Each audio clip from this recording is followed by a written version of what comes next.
Question and answer session. Brother Umar Sharif will answer your questions. Those who like to ask doubts can come forward and take your seat. You can ask your question. It's a golden opportunity to clear your doubts. So come forward and clear your doubts. Those who like to ask questions can come forward and make use of the microphone provided at the front part of the stage.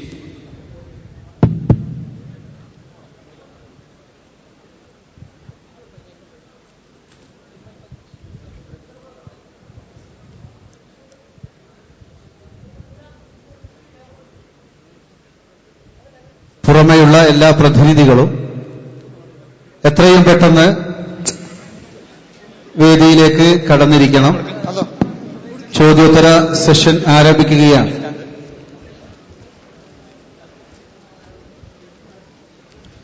Please say your name and college. Non-Muslim brothers can come forward and ask their doubts.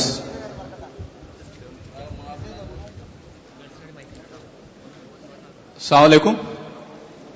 My name is Mahmood Asim. I came from New Delhi. I am a student of Jawaharlal Nehru University, New Delhi. My question is I thank Brother Umar Sharif for such an informative and full enlightenment speech. But brother, as you said in your speech, that Islam is oldest religion. I do believe that, but and I do that all prophets came with the monotheism and tawhid. But I want to know how can we discuss and we can convince the suppose as an atheist who don't believe any religion and even non-believers, how can we prove that monotheism and Islam is the oldest religion from the very beginning of this humankind and from Adam al-Islam. And second, just as a comment on the topic, can we brother, one question at a time. One question you can ask your doubt after answering this one, first one. This is the second was not a question, but just a comment on the topic. Can we say that you said that discover Islam, discover life? Can we say that discover life, discover Islam? Because we say when everyone discover his own life, then he ultimately reach to the Islam. As Arabic word says that man arafa nafsahu faqad arafa rabbahu, and Quran also said innama yakhsha Allah min ibadihi al-ulama, and ulama one who discover his life. Thank you very much. Alhamdulillah, wassalatu wassalam ala rasulillah wa ala alihi wa ashabihi ajma'in, ma ba'd. Fa'udhu billahi minash shaitanir rajim. Bismillahir rahmanir rahim. Rabbi shrah li sadri wa yassir li amri wahlul 'uqdatam min lisani yafqahu qawli. The brother asked a very good question. How do we really convince the atheist and the non-Muslims to make them believe that Islam is the oldest religion, or Islam is the true religion?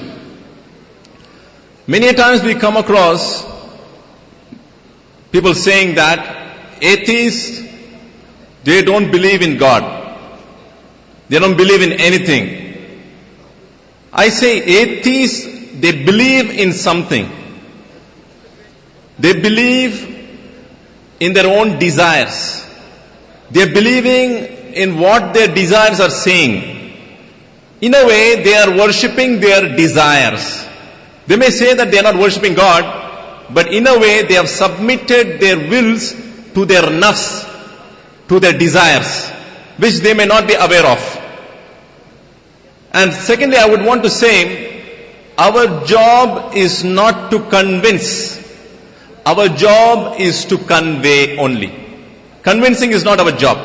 Our job is to convey the truth and the fact. And Allah guides whomever He wants. Allah guides whomever He wants. It is not by me or by anyone amongst us here that anybody can get guidance. Guidance is from Allah subhanahu wa ta'ala, but we can be of those who can be sharing the message to the people so that we get rewarded in the akhirah. How do we really put our views to the non-Muslims? To the Christians and the Jews, it is much relatively easy job. Why? Because they are from the Ahle Kitab. They are from the people of the scriptures. All that what is being said here, Allah says we have said aforetime to the people earlier. So when you start quoting from the Quran and try to quote from the scriptures, from the Bible, the Jews and the Christians have got many signs in it, inshallah ta'ala. As far as the Hindus are concerned, there are many verses in the Hindu scriptures which talks about monotheism, which talks about oneness of God. Like for example in the Rig Veda, it says, Ekam Sat Vipraha Bhauta Vadante. The truth is one, but the sages call Him by different names. God is one, but the sages call Him with different names. In Brahma Sutra, it is mentioned that Ekam Brahman Dvitiya Na Asti Niya Nasta Kincham. The Creator is one, there is not the second, not at all, at the least bit do you find the second one. It says Ekam Avidetyam. God is one, there is not a second. Dev Maha Osi, God is the greatest. Nakasya Kachit Janita Nakadipa. God does not take birth, nor does He die. So all these things are mentioned in the Hindu scriptures. So if you start quoting to the Hindus saying that these scriptures are also talking about monotheism, but to understand the whole truth, you'll have to come to the Quran. But we don't have to depend on other scriptures. We will have to give the proofs from the Quran and the Hadith. How? Whenever a prophet came, Allah subhanahu wa ta'ala gave the prophet miracles to convince their people that this man is a true prophet. And the prophets were also given books. So the miracles were separate, the books were separate. Isa alayhi salam, Jesus Christ, may peace be upon Him, He was given many miracles, bi-iznillah, by the permission of Allah. He cured the blind, the leper. He used to touch the blind man used to get sight. So the people could understand this is a miracle from God Almighty, and they believed in the message of Jesus Christ, may peace be upon Him. Musa alayhi salam, he performed many miracles, bi-iznillah, by the permission of Allah. He split the ocean into two. And so many miracles were performed, and the people could understand that this is a true prophet. And along with that, Allah subhanahu wa ta'ala gave Musa alayhi salam the Tawrat, and Isa alayhi salam the Injil.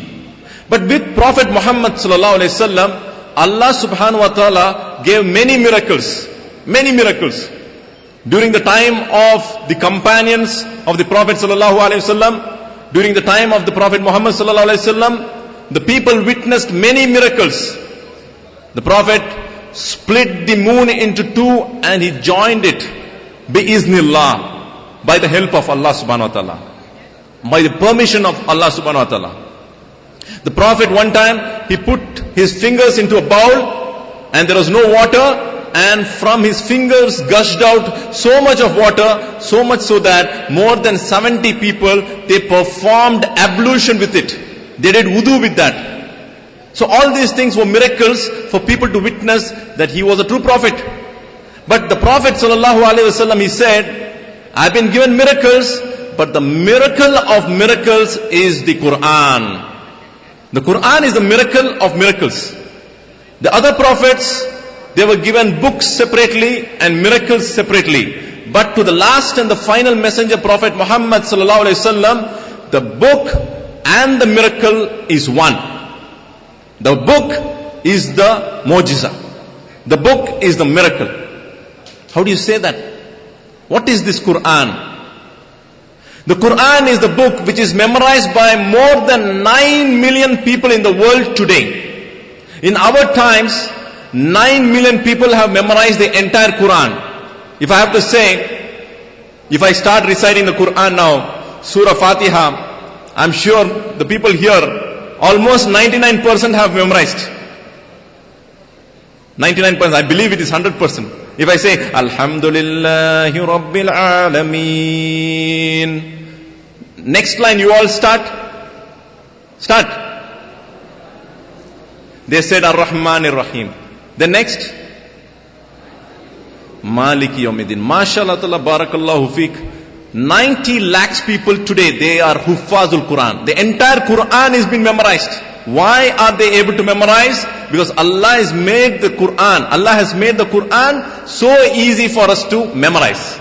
As Allah says in the Quran in Surah Al-Qamar, in various places, Allah says, وَلَقَدْ يَسَّرْنَا الْقُرْآنَ لِلذِّكْرِ فَهَلْ مِن مُدَّكِرٍ. We have made this Quran easy to remember and easy to understand. Is there anyone who can take a warning from that? The Quran is made so easy. The Quran has got many proofs. So how we can relate to the non-Muslims is that we share the miracles, inshallah ta'ala. With that, the non-Muslims will understand that this is the truth, inshallah ta'ala.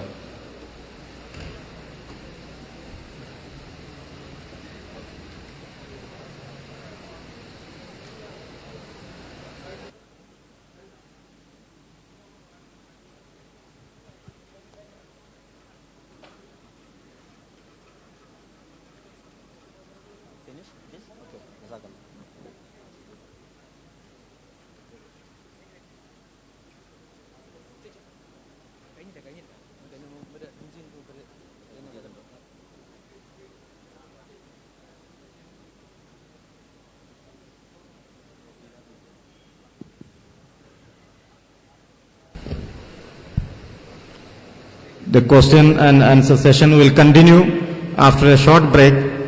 Now, KPA Majid Sahib will talk to us for certain minutes.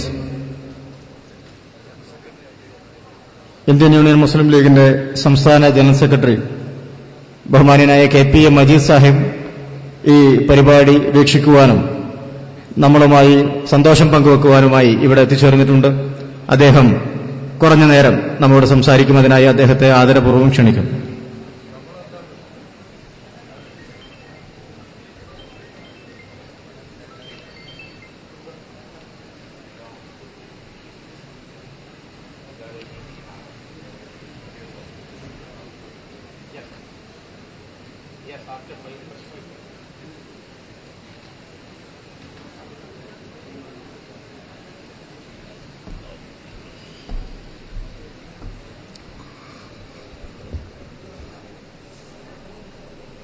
ബിസ്മില്ലാഹിർ-റഹ്മാനിർ-റഹീം. അൽഹംദുലില്ലാഹ്. സ്വലാത്തു വസ്സലാമു അലാ റസൂലില്ലാഹി വഅലാ ആലിഹി വസഹ്ബിഹി അജ്മഈൻ. വേദിയിലെ ഉപവിഷ്ടരായിട്ടുള്ള സുഹൃത്തുക്കളെ, സഹോദര സഹോദരിമാരെ, അസ്സലാമു അലൈക്കും. പ്രോഫ്കോണിന്റെ ഈ പരിപാടിയിൽ പങ്കെടുത്ത്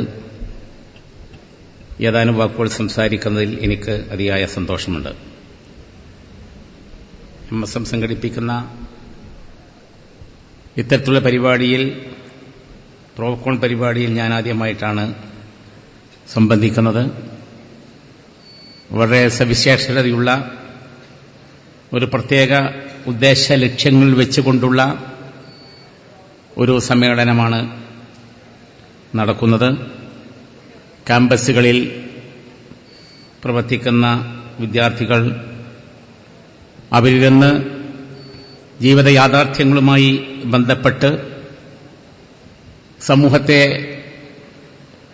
സംവദിക്കത്തക്ക രീതിയിൽ വിജ്ഞാനം കരസ്ഥമാക്കാനും അറിവുകൾ നേടാനും അതനുസരിച്ച് നമുക്ക് മാനസികമായി മറ്റു രീതിയിലും ഉത്കർഷത ഉണ്ടാകത്തക്ക രീതിയിലുള്ള ഒരു ചടങ്ങിലാണ് നമ്മളുള്ളത്. നമുക്കെല്ലാവർക്കും അറിയാവുന്നതുപോലെ സമൂഹത്തിൽ ധാരാളം മതദർശനങ്ങളുണ്ട്, വിവിധ രീതിയിലുള്ള പ്രസ്ഥാനങ്ങളുണ്ട്. അവയൊക്കെ തന്നെയും പഠിച്ച് മനസ്സിലാക്കാനും താരതമ്യം ചെയ്യാനും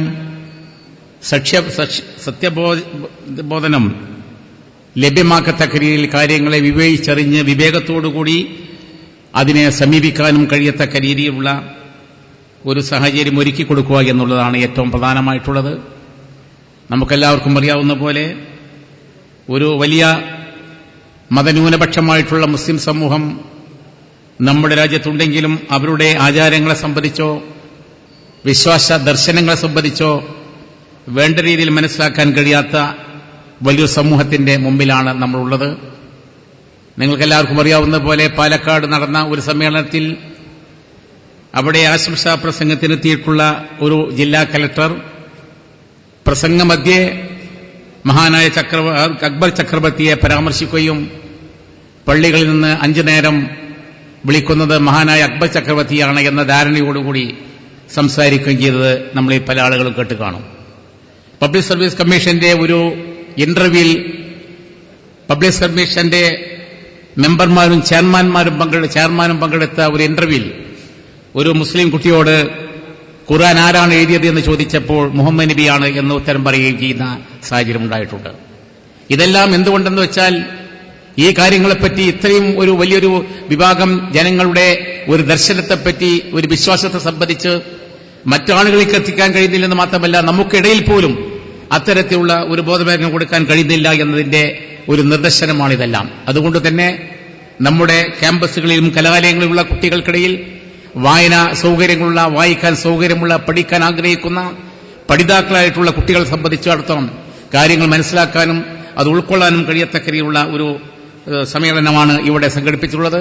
ഇത് സംഘടിപ്പിച്ച MSMന്റെ എല്ലാ നേതാക്കന്മാരെയും പ്രത്യേകമായി അനുമോദിച്ചുകൊണ്ട് ഈ സന്തോഷത്തിൽ പങ്കാളിയായിക്കൊണ്ട് എല്ലാ ആശംസ അർപ്പിച്ചുകൊണ്ട് ഞാൻ എന്റെ സംസാരം അവസാനിപ്പിക്കും.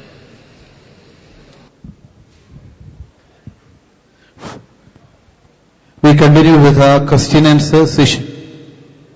Now it is the turn for our sisters.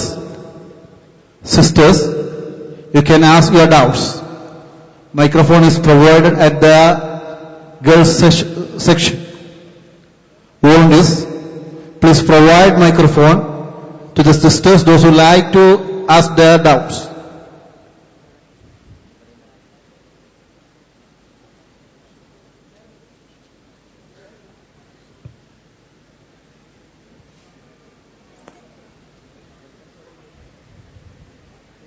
Ready?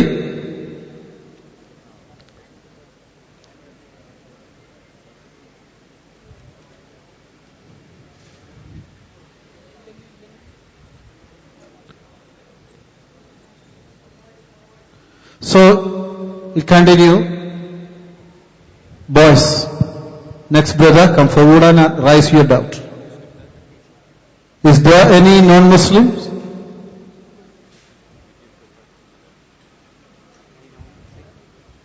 Okay. Assalamu alaikum. My name is Nawaz. I'm graduate from Anglo Ruskin University, UK. I've completed my BA Honours in Business Management. My question is a that-for question on the basis of Islam is a religion of peace or not? Because at the present, the Western medias, including the Fox TV, or simply the Western medias, are creating that Islam is not the religion of peace, but it is the religion of terrorism. It is religion of bombing, blasting, or something like that.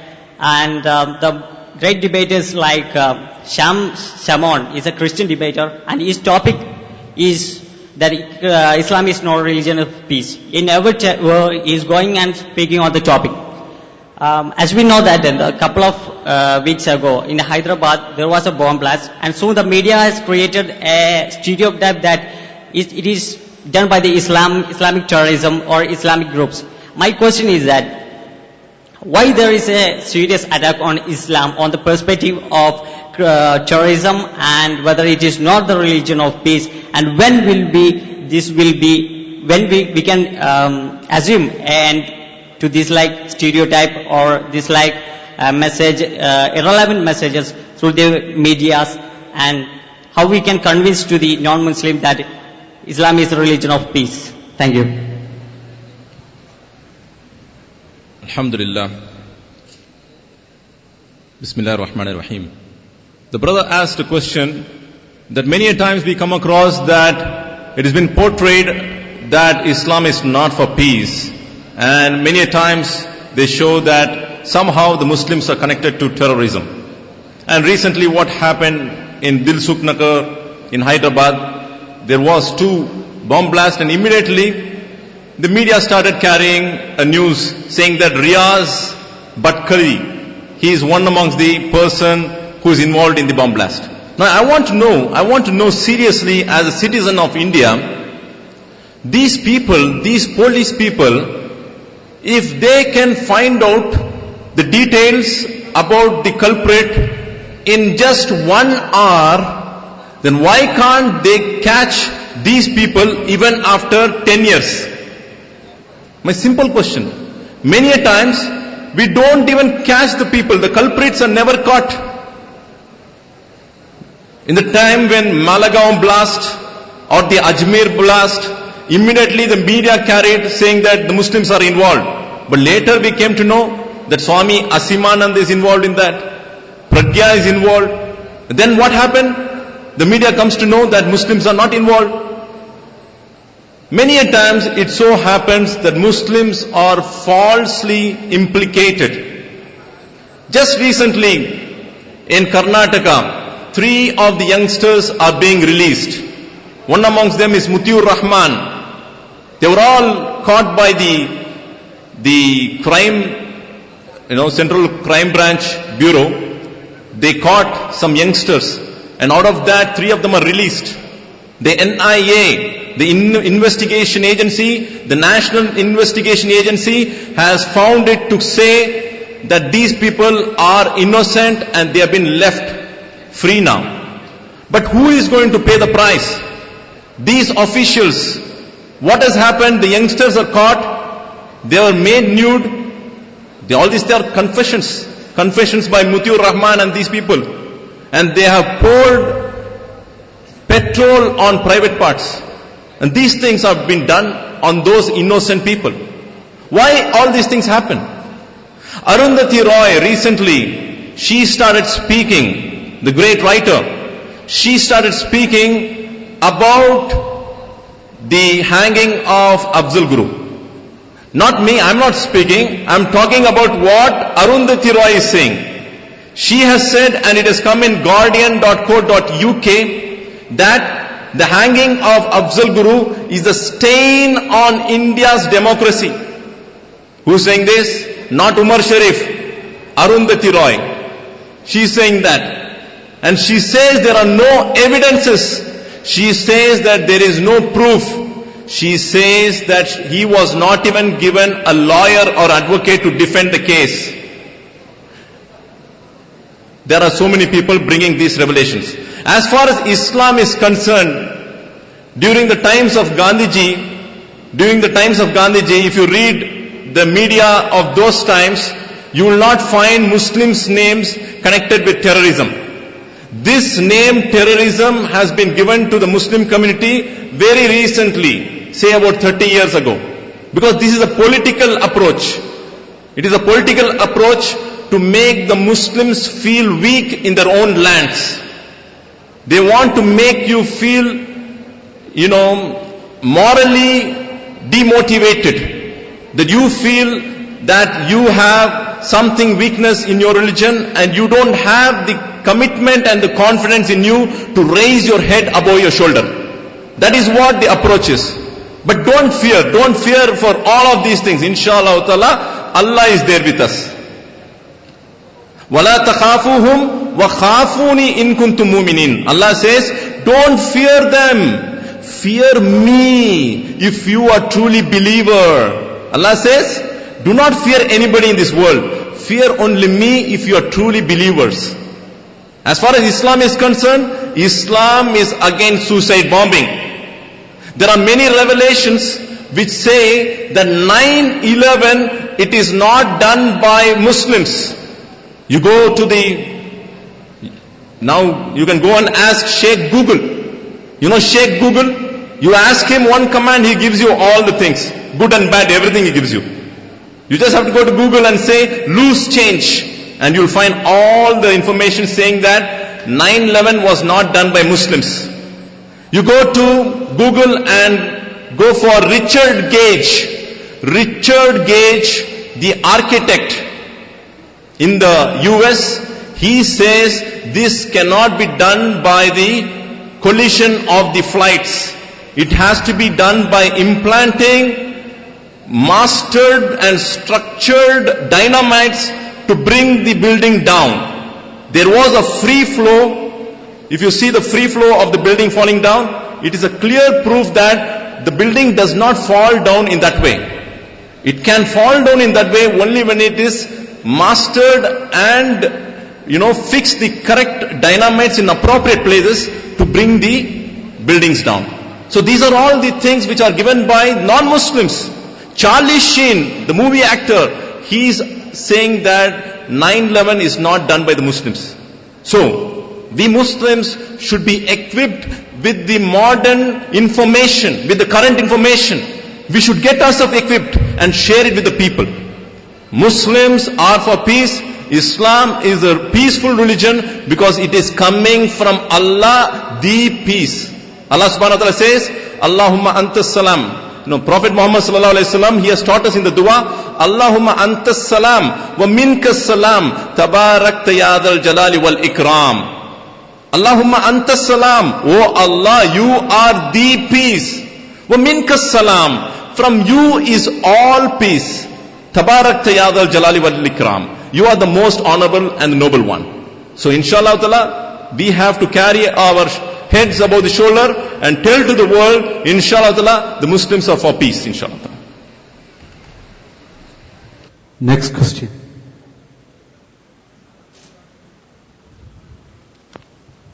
Any doubts from our sisters? Assalamu alaikum. My question is that, as you mentioned that media is impacting that terrorism has connection with Islam. And many non-Muslims and even some Muslims agree to what media says.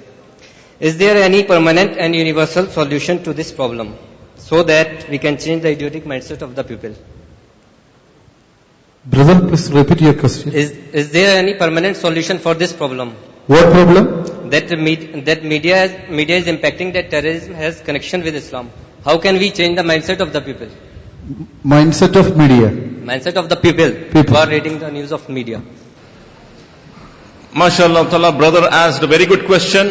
When the media is projecting Muslims to be connected with terrorism, how can we change the today's image of Muslims?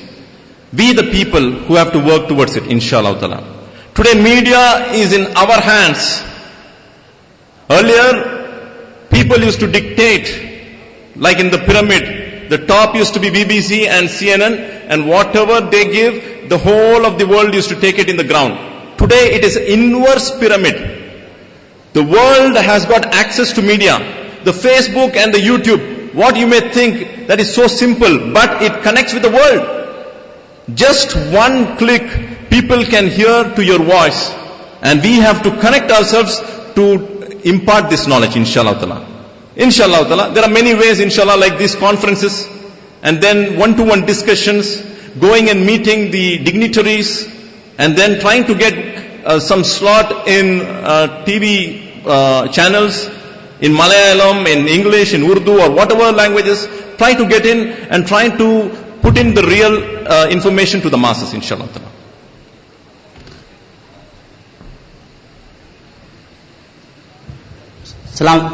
Assalamu alaikum. Myself Muhammad Sanaullah. I'm a student of JNU doing my MPhil in Arabic. My question is, as you mentioned in your speech, that if I ask those who are against the corporal punishment, like Rajm in Islam, if your daughter or your sister has been raped, then what your answer? He will answer that I will kill him. So it's the answer. But to the current era, when we are living in which there is a big, I think, detailed discussion on corporal and punishment. So is the answer to blame the people? I know some people personally, that if I ask them, if your sister has been raped, what you will do? He will give me the answer that I will forgive him. So if he say I will forgive him, then what will your answer be?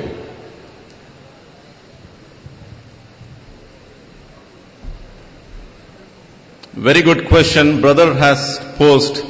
That in my talk I said, you ask anybody that if your mother or your sister or your daughter has been raped and the rapist is brought in front of you and you being made the judge, what judgment you will give?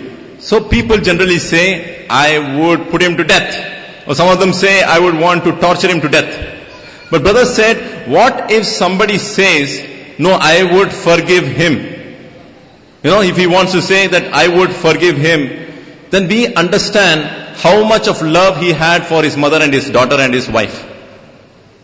A person who loves his mother and who loves his daughter and wife, he would never say this.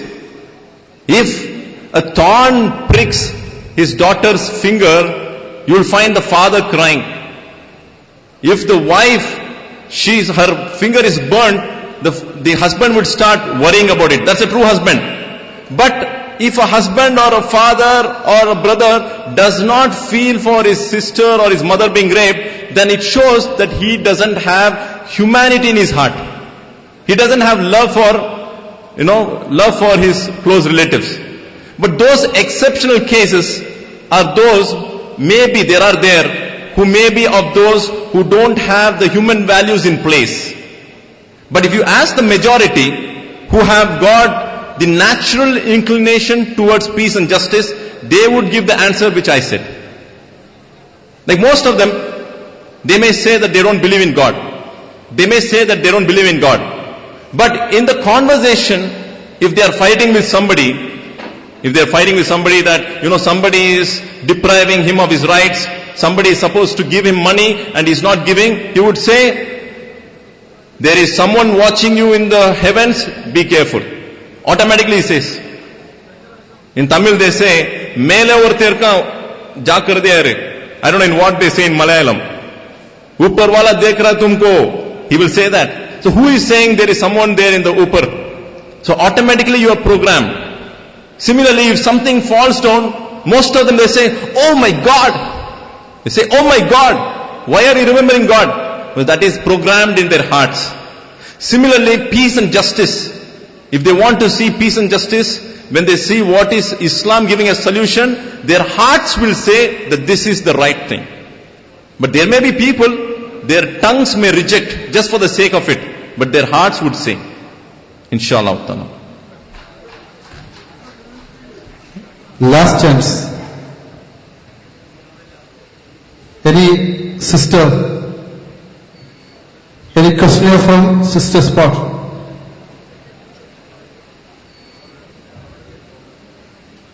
So we are going to wind up the question answer session, and this is the last chance.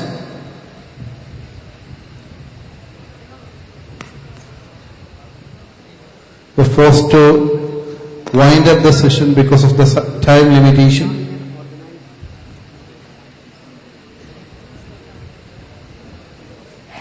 No doubt delegates will get chance in other sessions.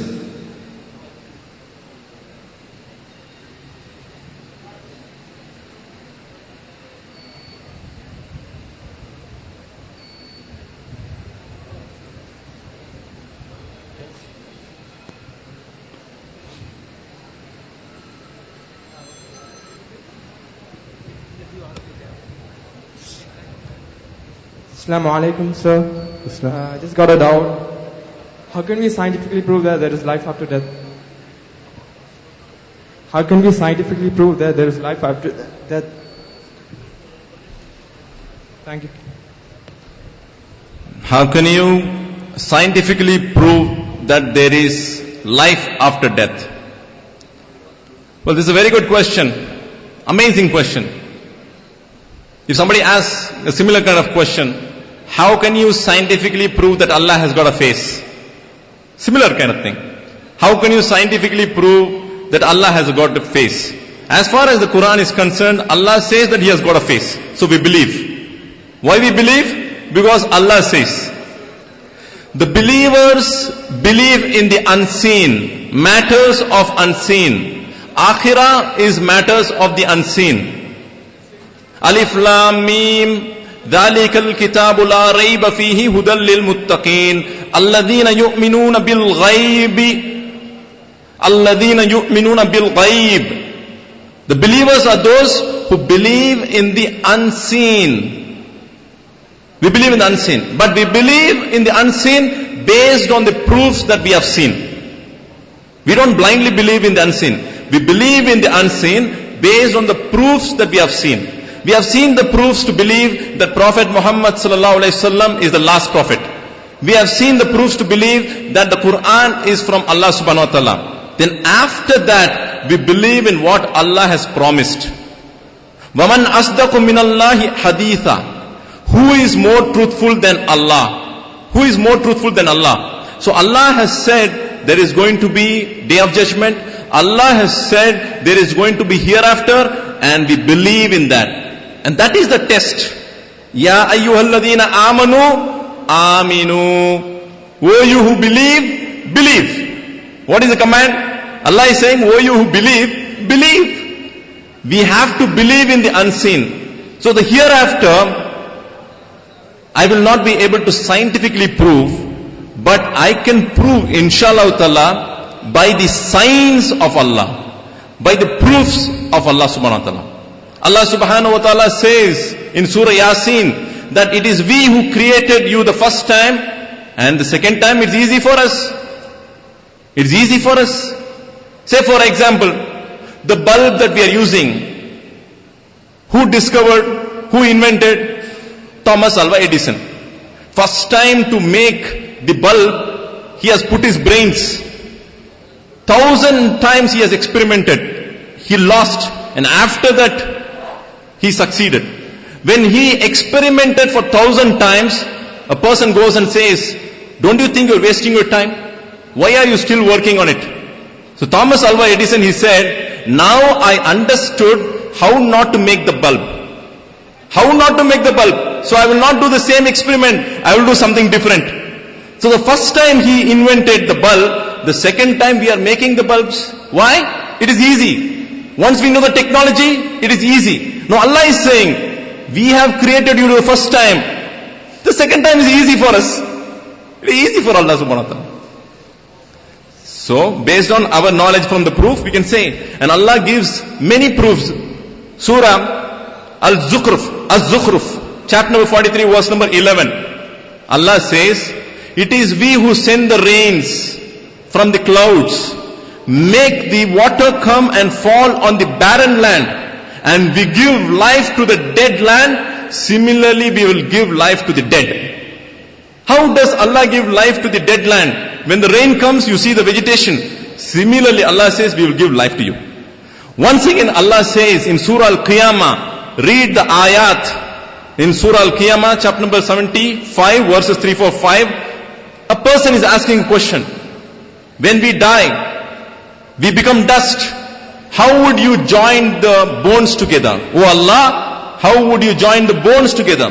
Allah is saying, not only the bones, we will regroup to your very fingertips. We will bring back to the very fingertips. Allah is talking about fingerprints. When did we come to know that each individual has got different fingerprints? When Francis Galton, in 1880, he discovered that every individual has got different fingerprint. And Allah is saying, you are talking about 208 bones together. I am saying something more amazing. I will bring back to the very fingertips. Allah says, more challenging thing, I will bring back to the very fingertips. So the one who has got knowledge about the fingerprint, even before Francis Galton discovered, he is promising, innaka la tukhliful mi'ad, and Allah never breaks his promise, inshallah ta'ala. There are many signs. Let us not look in for scientific proof, let us look for signs, the proofs from Allah subhanahu wa ta'ala, which are the ayat. These ayat, they make a person tremble within. And that day the akhirah is going to come. Allah subhanahu wa ta'ala says, Wallahu yad'u ila daris salam wa yahdi man yasha'u ila siratim mustaqim lilladhina ahsanul husna wa ziyada. Allah is saying, Allah is inviting you to the Darus Salam, to the house of peace. And He guides whomever He wants to the house of peace. And for those who are guided, there is great reward and something more. And something more is to see Allah subhanahu wa ta'ala in Jannah. People in Jannah will get to live there forever. There is no death. You get to get married to beautiful women. There are beautiful maidens for you. Mansions of gold and silver. Rivers of water, wine, honey and milk always flowing. Get to eat from the fruits. Get to eat the best food. Everything is there. And beyond everything, you will get to see Allah subhanahu wa ta'ala. And for the people in hell, they will have to live there in the fire. As and when their skins are being burnt and roasted, Allah would change it into fresh skins so that they feel the pain. So here is the warning. Allah subhanahu wa ta'ala is giving a warning for all the people that they have to submit their will to Allah subhanahu wa ta'ala and believe in Allah and obey Allah subhanahu wa ta'ala and enter Jannah. I pray to Allah subhanahu wa ta'ala that Allah accepts my presence and your presence. I pray to Allah subhanahu wa ta'ala that Allah guides us all to the straight path and make us all enter into Jannah. Wa akhiru da'wana anil hamdulillahi rabbil alameen. Assalamu alaikum wa rahmatullahi wa barakatuh. Friends, we are going to wind up this session. We know there are a lot of students who have still doubts in their minds. Remember, Brother Omar Sharif will be here up to Sunday morning. You can clear your doubts. Tomorrow he'll speak at venue 2. It's an interactive session and you can interact with him. And moreover, we set up guidance corner. Those who have to clear more doubts about the religious matters can approach the guidance corner and get the doubt cleared. So, we're going to wind up. I personally thank Mr. Omar Sharif and we are going to wind up this session and the vote of thanks. പ്രിയമുള്ളവരെ, professional വിദ്യാർത്ഥി സമ്മേളനത്തിന്റെ ഒന്നാം ദിവസമായ ഇന്ന് സുപ്രധാനമായ സെഷനുകൾ അവസാനിക്കുകയാണ്.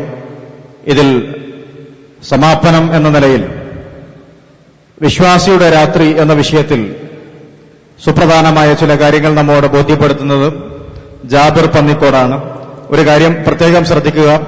ഇതിനുശേഷം നമ്മളുടെ താമസവും മറ്റുമായി ബന്ധപ്പെട്ട കൃത്യമായ നിർദ്ദേശങ്ങൾ ലഭിച്ച ശേഷമല്ലാതെ പ്രതിനിധികൾ പന്തലിൽ നിന്ന് പുറത്തേക്ക് പോകരുത് എന്ന് പ്രത്യേകമായി ഉണർത്തുകയാണ്. ഈ സംസാരത്തിന് ശേഷം നമ്മുടെ താമസം, അതുപോലെ തന്നെ ഭക്ഷണം തുടങ്ങിയ മറ്റ് കൃത്യമായ നിർദ്ദേശങ്ങൾ ഇവിടെ നിന്ന് ലഭിക്കുന്നതായിരിക്കും. അവ കേട്ട ശേഷം മാത്രമേ പന്തലിൽ നിന്ന് പ്രതിനിധികൾ പുറത്തു പോകാവൂ എന്ന് പ്രത്യേകമായി ഉണർത്തുകയാണ്.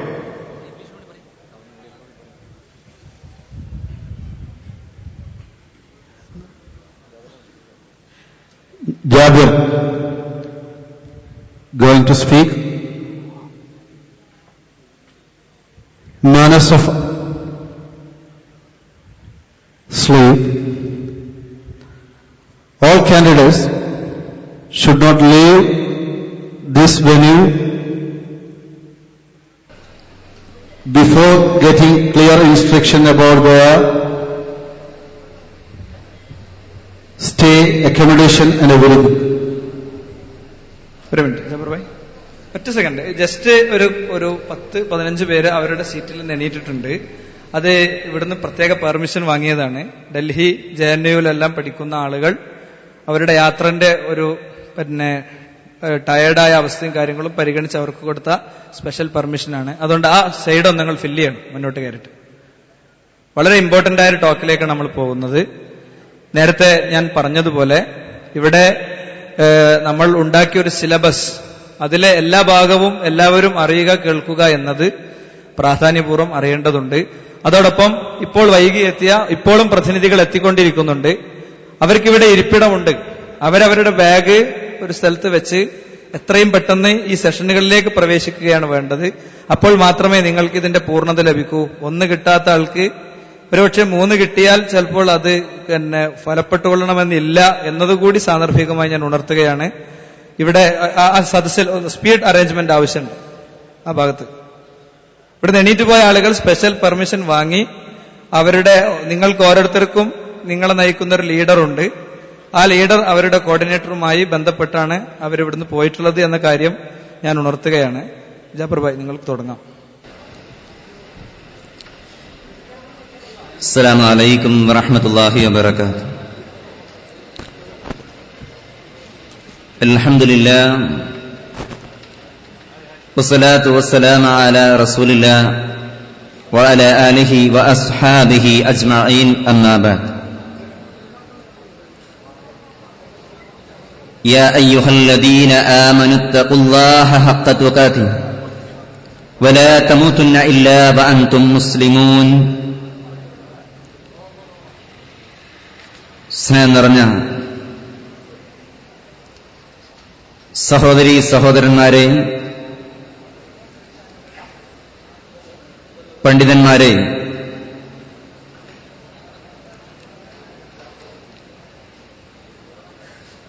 ഒരു വിശ്വാസിയുടെ രാത്രി എന്നതിനെ സംബന്ധിച്ച്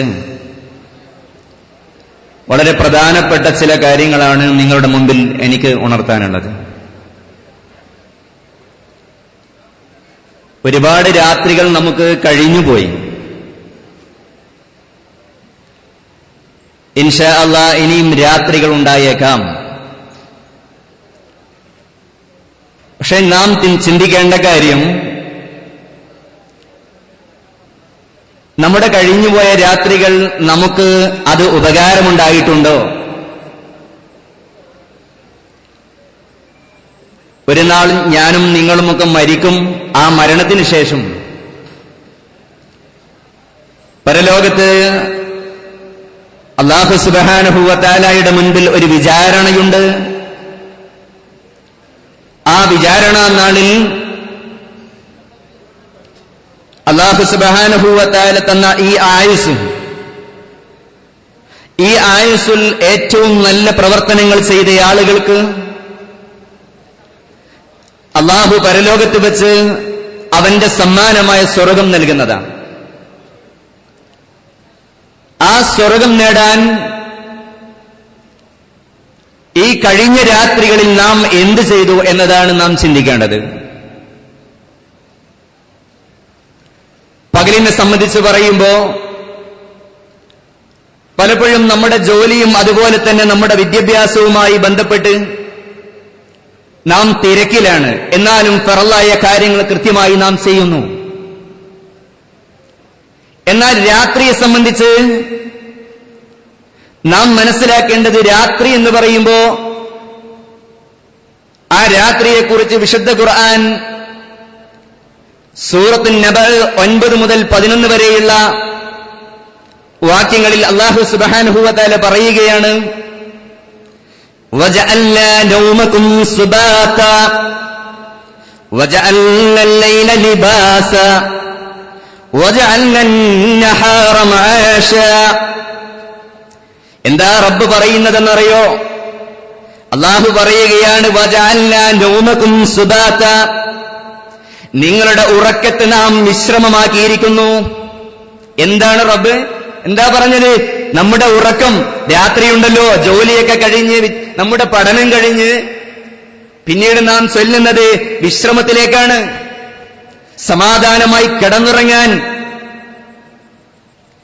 ഇവിടെ നാം ചിന്തിക്കേണ്ടത്, ഒരുപാട് രാത്രികൾ കഴിഞ്ഞുപോയി, ഇനിയും രാത്രികൾ ചിലപ്പം വന്നേക്കാം. നാം ചിന്തിക്കേണ്ടത്, നമുക്ക് മാതൃകയായ നമ്മുടെ മുത്ത് റസൂൽ ആ മുഹമ്മദ് റസൂലുള്ളാഹി സ്വല്ലല്ലാഹു അലൈഹി വസല്ലമ, ആ റസൂലുള്ളാഹിന്റെ രാത്രിയും നമ്മുടെ രാത്രിയും എങ്ങനെയാ? പ്രവാചകൻ സ്വല്ലല്ലാഹു അലൈഹി വസല്ലമയുടെ രാത്രി ആ രാത്രികളെ പോലെ നമുക്ക് നമ്മുടെ രാത്രികളെ കൊണ്ടുവരാൻ ശ്രമിച്ചിട്ടുണ്ടോ? നമുക്ക് കഴിഞ്ഞിട്ടുണ്ടോ? പ്രവാചകൻ സല്ലല്ലാഹു അലൈഹി വസല്ലമ രാത്രി തന്റെ ബെഡിലേക്ക് കയറുമ്പോ തന്റെ കട്ടിലേക്ക് കയറുമ്പോ, കിടക്കപ്പാഴയിലേക്ക് കയറുന്ന സമയത്ത് ചില മര്യാദകൾ റസൂലുള്ള പഠിപ്പിച്ചു. ചില മര്യാദകൾ പഠിപ്പിച്ചു. ആ മര്യാദകൾ നമ്മുടെ ജീവിതത്തിലുണ്ടോ നാം ചിന്തിക്കേണ്ടത്.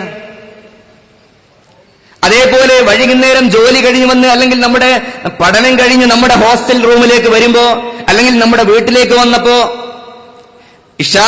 മഗ്‌രിബ് നമസ്കാര ശേഷം ഇശാഇന്റെ ഇടയിൽ നമ്മുടെ റബ്ബിനെ കുറിച്ച് പഠിക്കാൻ നാം തയ്യാറായിട്ടുണ്ടോ? വിശുദ്ധ ഖുർആനിൽ നിന്ന് പാരായണം ചെയ്യാൻ നമുക്ക് സാധിച്ചിട്ടുണ്ടോ?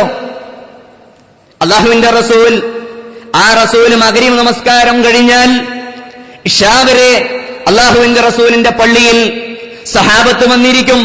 അവർ ദീൻ പഠിക്കുമായിരുന്നു.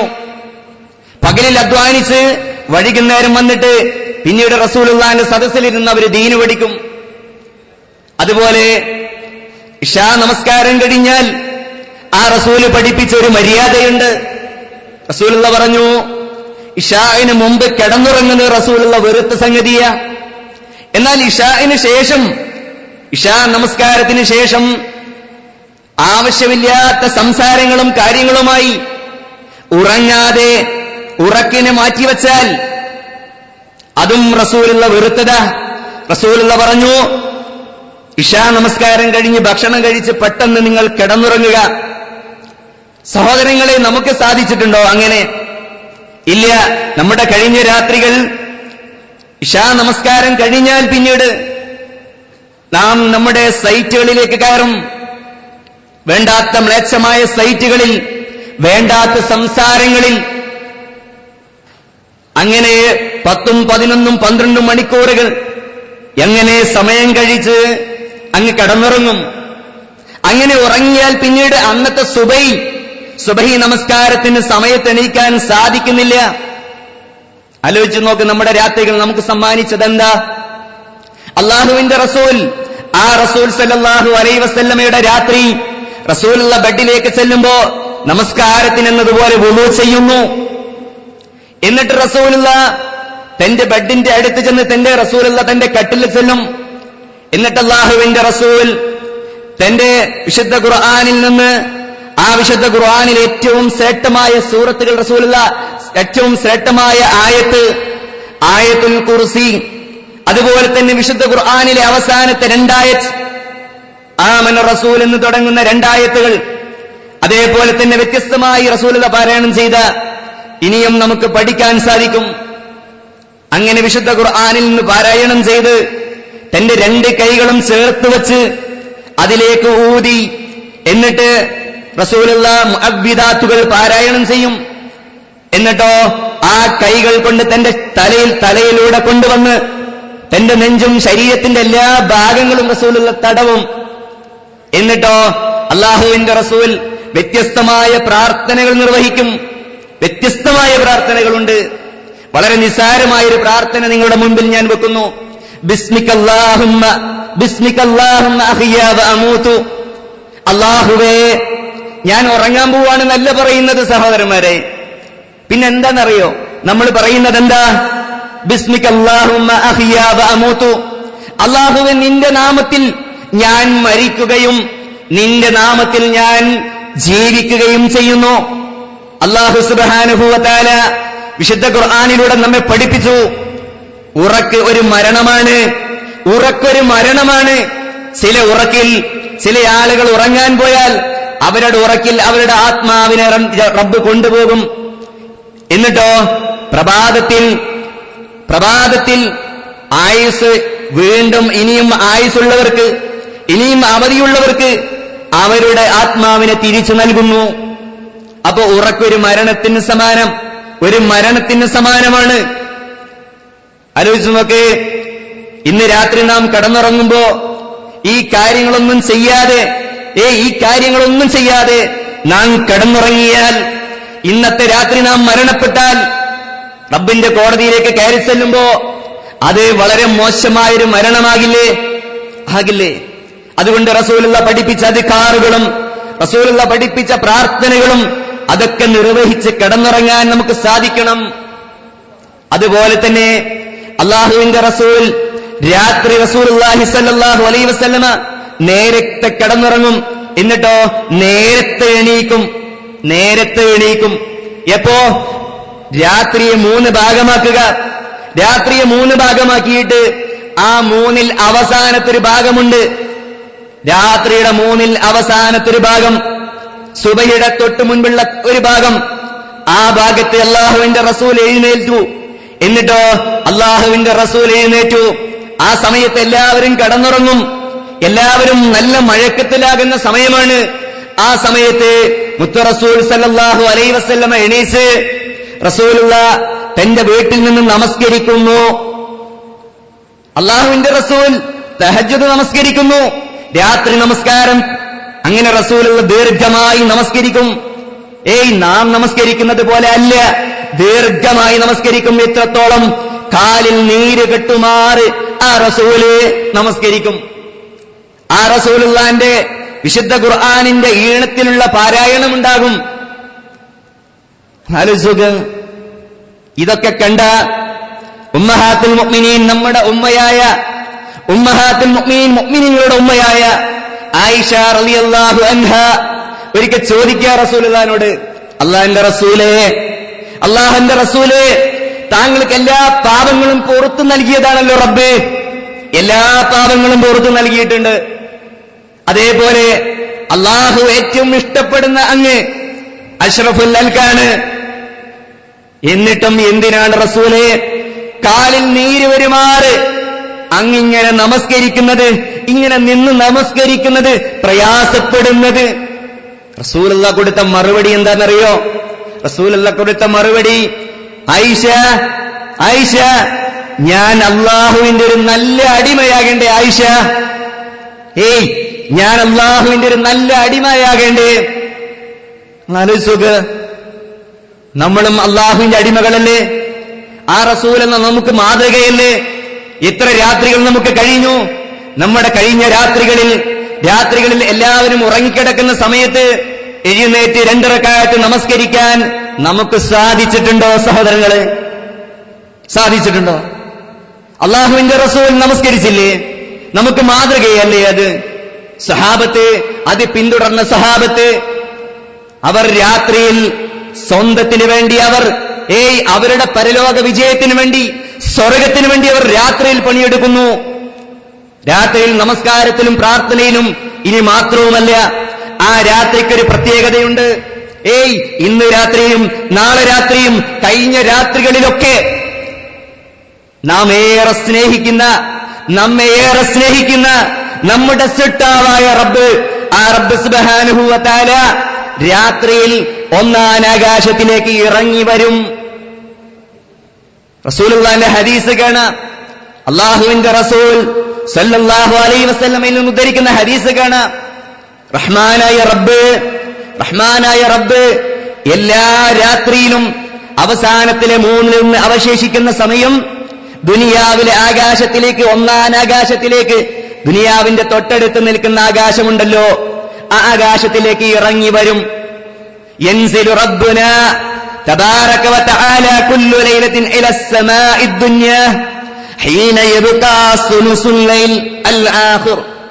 റസൂലുള്ളാഹി പറയാ, റബ്ബ് വരുന്ന സമയം. എന്നിട്ടോ ആ റബ്ബ് വന്നിട്ട് റബ്ബ് കൈനീട്ടുന്നു. ഇന്ന് രാത്രിയുമുണ്ട്, നാളെയുമുണ്ട്. ആ റബ്ബ് കൈനീട്ടുന്നു. പകലിൽ തിന്മ ചെയ്ത സഹോദരന്മാരെ, ഒരുപാട് തിന്മകൾ നാം ചെയ്തിട്ടില്ലേ? കണ്ണുകൊണ്ട് എത്ര ഹറാമുകൾ കണ്ടു, എത്ര മ്ലേച്ഛതകൾ നാം സംസാരിച്ചിട്ടുണ്ട്. ക്യാമ്പസിന്റെ ഒരുപാട് മ്ലേച്ഛതകൾ. ക്യാമ്പസ് സാഹചര്യം ഞാൻ പറയാതെ നിങ്ങൾക്കറിയാം. വൈകുന്നേരം നമ്മുടെ ഹോസ്റ്റൽ റൂമിൽ ചെല്ലുമ്പോ നമ്മളൊന്ന് ചിന്തിച്ചു നോക്ക്, എത്ര തിന്മ നാം ചെയ്തിട്ടുണ്ടാകും. എന്നാൽ ആ തിന്മകൾ പുറത്തു തരാൻ റബ്ബിദാ രാത്രി വരുന്നു 1-ാം ആകാശത്തിലേക്ക്. എന്നിട്ട് റബ്ബ് ചോദിക്കും, ആരാണ് എന്നോട് പ്രാർത്ഥിക്കാനുള്ളത്? അവന് ഞാൻ ഉത്തരം നൽകാം. എന്താ പറഞ്ഞത്? ആരാണ് എന്നോട് പ്രാർത്ഥിക്കാനുള്ളത്? അവന് ഞാൻ ഉത്തരം നൽകാം. ആരാണ് എന്നോട് ഇസ്തിഗ്ഫാർ നടത്തുന്നത്? അവന് ഞാൻ പാപമോചനം നൽകാം. ആരാണ് എന്നോട് ചോദിക്കുന്നത്? എന്ത് ചോദിച്ചാലും ആ റബ്ബ് നൽകും. അതാണ് രാത്രി. ആ രാത്രിയുടെ 1/3 അവശേഷിക്കുന്ന സമയം, ആ സമയത്ത് നാം കിടന്നുറങ്ങുന്നു. ചിലപ്പോ ചില ആളുകളൊക്കെ അറിയും, അല്ലേ? അറിയും. എങ്ങനെ അറിഞ്ഞിട്ടുണ്ടാകും? ആ സമയം നമ്മുടെ ശരീരത്തിൽ സുഖമായി പുതച്ച പുതപ്പ് അത് ശരീരത്തിൽ നിന്ന് പുറത്തു പോയിട്ടുണ്ടാകാം. ആ പുതപ്പൊക്കെ ആ സമയത്ത് വലിച്ചു കയറ്റി ഒന്നും കൂടെ ഉഷാറായിട്ട് ഉറങ്ങും നമ്മൾ. ആലോചിച്ച് റബ്ബ് നമുക്ക് വേണ്ടി വരുന്നു.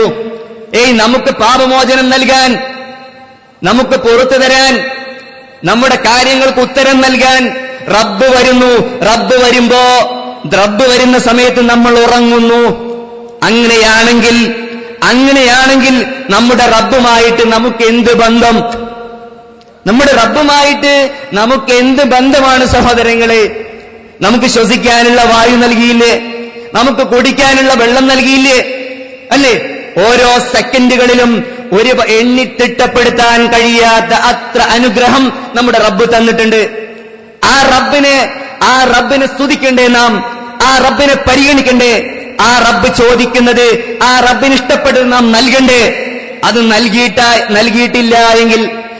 നൽകിയിട്ടില്ല എങ്കിൽ പരലോകത്ത് നമ്മുടെ മരണത്തിന് ശേഷം നാം ചെല്ലുമ്പോ റഹ്മാനായ റബ്ബ് അവിടെ നരകം എന്ന വലിയൊരു ഭവനം ഒരുക്കി വെച്ചിട്ടുണ്ട്. ഭീകരമാണ് നരകം. ആ നരകത്തിലേക്കാണോ നമ്മൾ കൂപ്പുകുത്തുക? ആലോചിച്ചു നോക്ക് സഹോദരങ്ങളെ. മാത്രമല്ല, ഇവിടെ പല ക്യാമ്പസുകളിൽ നിന്നും ഒരുപാട് കുട്ടികൾ ഇവിടെ വന്നിട്ടുണ്ട്. ഒരുപാട് കുട്ടികൾ. എനിക്ക് നിങ്ങളോടായിട്ട് പ്രത്യേകമായൊരു കാര്യം കൂടെ പറയാനുണ്ട്. ഇവിടെ ഒരുപാട് ആളുകൾ, ഇവിടെ വന്നവരെല്ലാവരും ഇസ്ലാമിനെ കുറിച്ച് പൂർണ്ണമായി അറിവുണ്ട് എന്ന് ആർക്കും പറയാൻ പറ്റില്ല. പലർക്കും ഇസ്ലാമിനെ കുറിച്ച് തെറ്റിദ്ധാരണകളുണ്ട്. ഞാൻ ഒരു സ്ഥലത്ത് ക്ലാസ് എടുത്തപ്പോ, ഒരു ക്യാമ്പസിൽ ക്ലാസ് എടുത്തപ്പോ, ഒരു കുട്ടി ക്ലാസ് കഴിഞ്ഞ് ഒരു പെൺകുട്ടി വന്നിട്ട് ചോദിച്ചു, ഒരു പെൺകുട്ടി വന്ന് ചോദിക്കുക, സർ, നിങ്ങളുടെ ക്ലാസ് കേട്ടപ്പോ ആ ക്ലാസ്സിൽ എനിക്ക് ചെറിയൊരു പ്രശ്നം. എന്താ പ്രശ്നം എന്നറിയോ? ഞാൻ എന്റെ ക്ലാസ്സിൽ പറഞ്ഞു, ഒരു പെൺകുട്ടി, ഒരു മുസ്ലിം വനിത മുഖവും മുൻകഴിയും ഒഴിച്ച് ബാക്കിയുള്ളതൊക്കെ നിർബന്ധമായി മറച്ചിരിക്കണം. മാത്രവുമല്ല, അത് കൃത്യമായി ഒരു മുസ്ലിമിന്റെ വസ്ത്രം എങ്ങനെയെന്ന് വിശദീകരിച്ചു. ആ പെൺകുട്ടി പറയാ, ഞാൻ ഇവിടെ വന്നപ്പോ ഈ സമയത്താണ് ഇസ്ലാമിന്റെ വസ്ത്രധാരണം എനിക്ക് മനസ്സിലായത്. ആ പെൺകുട്ടി വന്നത് എങ്ങനെയാണെന്നറിയോ? ആ പെൺകുട്ടി, അവൾ മുഖവും മുൻകൈയും മാത്രമേ പുറത്തുള്ളൂ.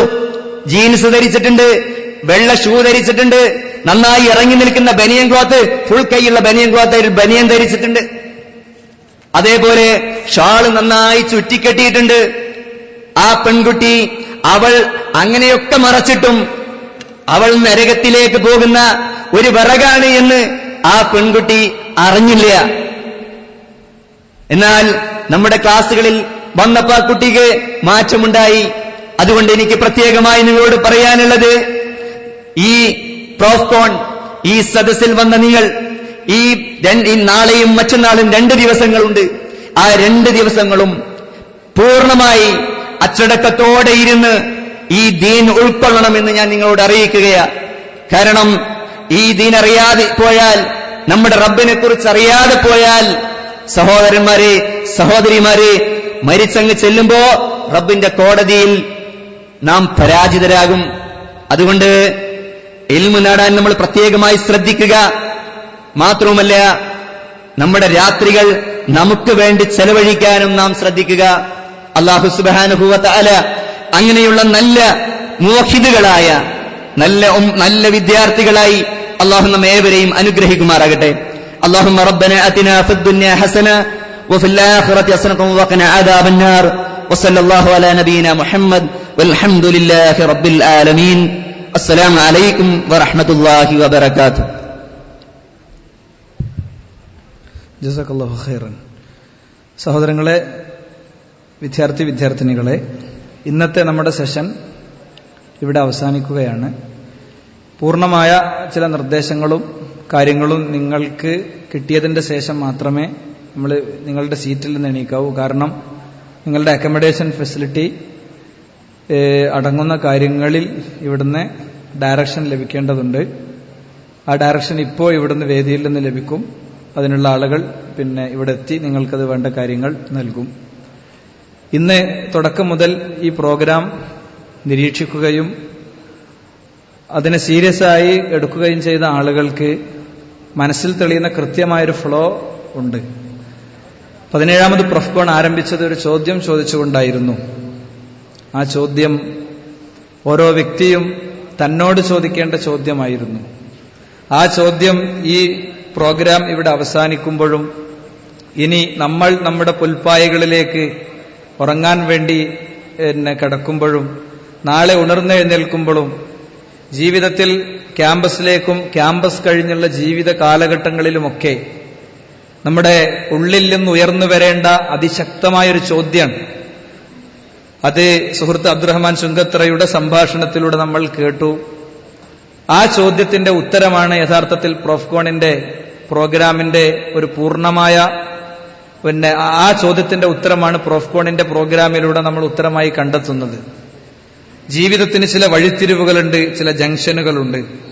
ആ ജംഗ്ഷനുകളിൽ എത്തി നിൽക്കുന്ന നമ്മൾ എങ്ങോട്ട് തിരിയണം? ചില വഴികളിലൂടെ യാത്ര ചെയ്യാൻ എളുപ്പമാണ്, പക്ഷേ ആ വഴികൾ എത്തിക്കുന്നത് ഏറ്റവും ദുഷ്കരമായ ദുരന്തങ്ങളിലേക്കാണ്.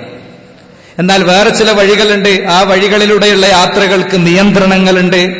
ആ വഴികളിലൂടെയുള്ള യാത്രകൾക്ക് വളരെ കൃത്യമായ ചില കടിഞ്ഞാണുകളുണ്ട്, പക്ഷേ അതിന്റെ അന്ത്യം ഏറ്റവും സുഖകരമാണ്. മതങ്ങൾക്കും ദർശനങ്ങൾക്കും പ്രത്യയശാസ്ത്രങ്ങൾക്കും അപ്പുറത്ത് മനുഷ്യനെന്ന ഞാനെന്ന വ്യക്തി എന്നിലേക്ക് ചുരുങ്ങി ആത്മാർത്ഥമായി ചിന്തിക്കേണ്ട, മതങ്ങളുടെയും ദർശനങ്ങളുടെയും തത്വശാസ്ത്രങ്ങളുടെയും പുസ്തകങ്ങൾക്കിടയിൽ നിന്ന് ഗ്രന്ഥങ്ങൾക്കിടയിൽ നിന്ന് ഉത്തരം കണ്ടെത്തേണ്ട ഒരു ചോദ്യത്തിന്റെ ഉത്തരമാണ് യഥാർത്ഥത്തിൽ നമ്മൾ അന്വേഷിച്ചുകൊണ്ടിരിക്കുന്നത്. അതുകൊണ്ട് 12.5 ഗ്രാം മാംസക്കഷ്ണമായി ജീവിതയാത്ര ആരംഭിച്ച ജീവിതത്തിന്റെ വ്യത്യസ്തമായ ഘട്ടങ്ങളിലൂടെ യാത്ര നടത്തിയ ഞാൻ യുവാവായി വാർദ്ധക്യത്തിലെത്തി മണ്ണിലേക്ക് പോയി മണ്ണറകളിൽ നിന്ന് തിരിച്ചു വരുന്ന എന്താകണം എന്ന ചോദ്യത്തിന്റെ ഉത്തരമാണ് പ്രധാനമായി നമുക്ക് ലഭിക്കേണ്ടത്. അതോടൊപ്പം നമ്മൾ കഷ്ടപ്പെട്ട് പഠിക്കുന്ന നമ്മുടെ അക്കാഡമിക്സും നമ്മുടെ സ്വപ്നങ്ങളും നമ്മുടെ ഭാവിയും ഒക്കെ പ്രൊഫ്കോണിന്റെ അജണ്ടയാണ്. അതുകൊണ്ട് എനിക്കെന്റെ സുഹൃത്തുക്കളെടുത്ത് പറയാനുള്ളത്, നമ്മൾ വളരെ ചെറിയ ഒരു പാർട്ട് മാത്രമാണ്. കുറെ പരിമിതികൾ ഇന്നത്തെ പ്രോഗ്രാം ഓർഗനൈസ് ചെയ്യുന്നിടത്ത് ഓർഗനൈസിംഗ് കമ്മിറ്റിയെ സംബന്ധിച്ചിടത്തോളം ഉണ്ട്. എന്നാലും എല്ലാവർക്കും കിട്ടുകയും വേണം, നഷ്ടപ്പെടുകയും ചെയ്യരുത്, അല്ലേ? ഇപ്പോഴും നമ്മുടെ പല സുഹൃത്തുക്കളും യാത്രയിലാണ്. അവർ നാളെ രാവിലെയാണ് ഇവിടെ എത്തുക. അതുകൊണ്ട് വളരെ സീരിയസ് ആയ അജണ്ടകളിലേക്കും ചർച്ചകളിലേക്കുമാണ് നമുക്ക് പോകാനുള്ളത്. സമൂഹത്തിൽ ഉയർന്നു കേൾക്കുന്ന അപശബ്ദങ്ങളുണ്ട്. പ്രോഫ്കോൺ അടങ്ങുന്ന വ്യത്യസ്തമായ കാര്യങ്ങളെ സംബന്ധിച്ച് ഉയരുന്ന അപശബ്ദങ്ങളുണ്ട്. ആ അപശബ്ദങ്ങൾക്ക് സമയം കളഞ്ഞ് നമ്മുടെ ജീവിതത്തിൽ ഏറ്റവും വിലപ്പെട്ട നേരം കളയാൻ യഥാർത്ഥത്തിൽ നമ്മൾ ഉദ്ദേശിക്കുന്നില്ല. അള്ളാഹു കാര്യങ്ങളെ ഗ്രഹിക്കാനും പഠിക്കാനും ഒക്കെയുള്ള മാനസികാവസ്ഥയെ നമുക്ക് എല്ലാവർക്കും പ്രദാനം ചെയ്യട്ടെ. ഇവിടെ എനിക്കെന്റെ സുഹൃത്തുക്കളോട് പറയാനുള്ളത്, ഒരു പൂച്ച ചത്താൽ ആ പൂച്ചയെ കൊണ്ടുപോയി കുഴിച്ചിട്ടാൽ അതിനെ ഒരു 10 ദിവസം കഴിഞ്ഞിട്ട് മാന്തി നോക്കിയാൽ എന്തായിരിക്കോ സ്ഥിതി, അതായിരിക്കും നമ്മുടെ സ്ഥിതി. അത്രേ ഉള്ളൂ. നമ്മൾ മനുഷ്യൻ എന്ന് പറഞ്ഞിട്ട് ഭയങ്കര സംഭവമാക്കേണ്ട ആവശ്യമൊന്നുമില്ല. ജീവിത യാഥാർത്ഥ്യങ്ങൾ എന്ന തലത്തിൽ നിന്നുകൊണ്ടാണ് ഇന്നത്തെ ഒരു പ്രോഗ്രാമിന്റെ മൊത്തം ഡിസൈനിങ് നിർവഹിക്കപ്പെട്ടിട്ടുള്ളത്. അവിടെ ഉയരുന്ന കുറെ ചോദ്യങ്ങളുണ്ട്. ആ ചോദ്യങ്ങളുടെ ഉത്തരങ്ങളുണ്ട്. അതിലേക്ക് വിശദമായി പോകേണ്ടതുണ്ട്. ഇൻഷാ അല്ലാഹ് നിങ്ങളുടെ ഇന്ററാക്ഷനോട് കൂടിയ സെഷനുകളാണ് നാളെ നമുക്ക് വരാനുള്ളത്. നാളത്തെ ഏറ്റവും പ്രധാനപ്പെട്ട ഒരു സെഷൻ എന്ന് പറയുന്നത് ക്യാമ്പസ് ഇന്ററാക്ഷൻ ആണ്, ക്യാമ്പസ് ഡിസ്കഷൻ ആണ്. വ്യത്യസ്ത തലങ്ങളിലുള്ള നമ്മുടെ അക്കാഡമിക് എക്സലൻസിയുമായി ബന്ധപ്പെട്ട കാര്യങ്ങൾ, മതപരമായ വിഷയങ്ങൾ തുടങ്ങി ക്യാമ്പസുമായി ബന്ധപ്പെട്ട വ്യത്യസ്ത തലങ്ങളിലുള്ള കാര്യങ്ങൾ, ക്യാമ്പസ് പ്രതിനിധികൾ കൂടി വേദിയിലിരുന്നു കൊണ്ടുള്ള ചർച്ചകളും കാര്യങ്ങളും, വളരെ തുടർച്ചയായ ചർച്ചകളും കാര്യങ്ങളും നാളെ വരാനുണ്ട്. വളരെ പ്രൗഢമായൊരു പ്രോഗ്രാമാണ്. അള്ളാഹു അതിനെ നമ്മൾ ഉദ്ദേശിക്കുന്ന രീതിയിൽ പൂർണ്ണതയിൽ നടത്താനുള്ള തൗഫീഖിനെ നമുക്ക് പ്രദാനം ചെയ്യുമാറാകട്ടെ. നമ്മളെ ഒന്നും പ്ലാനിങ്ങിന്റെയും നമ്മുടെ ഒന്നും ആസൂത്രണത്തിന്റെയും തലത്തിലല്ല യഥാർത്ഥത്തിൽ ഇതൊന്നും ഉള്ളത്. അതുകൊണ്ട് ഇത് നിങ്ങളുടെ പ്രോഗ്രാമാണ്, നിങ്ങൾക്ക് വേണ്ടി ഉള്ളതാണ്. ഈ കുടുംബം, പ്രൊഫ്കോൺ കുടുംബം, അത് നടത്തുന്ന 17ാമത്തെ യാത്രയിലാണ് ചില ആളുകൾ ഇതിലെ മെമ്പർമാരായത്. വേറെ ചില ആളുകൾ കുറച്ചും കൂടി നേരത്തെ തന്നെ ഇതിലെ മെമ്പർമാരായിട്ടുണ്ട്. എന്താണെങ്കിലും ഇതിനെ പൂർണ്ണമായി നിരീക്ഷിക്കാനും ഇതിനെ പൂർണ്ണമായി വിമർശിക്കാനും ഇതിനെ പൂർണ്ണമായി ഉൾക്കൊള്ളാനുമുള്ള അവസരം നമുക്ക് ഓരോരുത്തർക്കും ഉണ്ടാകണം എന്നീ സന്ദർഭത്തിൽ ഞാൻ ഉണർത്തുകയാണ്.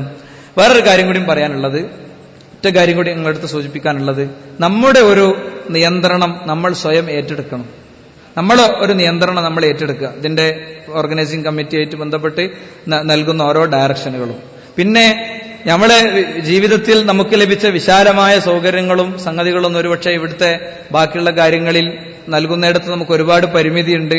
ചെയ്യാവുന്നതിന്റെ മാക്സിമം യഥാർത്ഥത്തിൽ ചെയ്യാൻ നമ്മൾ ശ്രമിച്ചിട്ടുണ്ട്.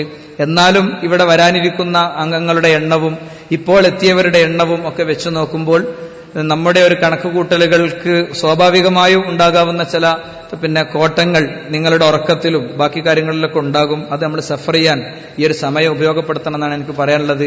എല്ലാ പ്രോഫ്കോണുകളിലും ഓർക്കുന്ന ചില ഓർമ്മകളിൽ ഒന്ന്, ഒരു രക്ഷിതാവ്, എനിക്ക് വളരെ അടുത്തറിയുന്ന ഒരു രക്ഷിതാവ് 2-3 വർഷങ്ങൾക്ക് മുമ്പ് പ്രോഫ്കോണിന്റെ ഒരു രാത്രി വിളിച്ചിട്ട് പറഞ്ഞു, എന്റെ മോള് ഫാന് ഇല്ലാതെ അവൾക്ക് ഉറങ്ങാൻ ഒരിക്കലും കഴിയില്ല, അതുകൊണ്ട് അവൾക്ക് എന്തായാലും നിങ്ങൾ ഫാൻ ഉള്ളിടത്ത് അവളെ കിടത്തണം, അതിനുള്ളൊരു അറേഞ്ച്മെന്റ് നിങ്ങളുടെ ഭാഗത്തു നിന്ന് ഉണ്ടാകണം.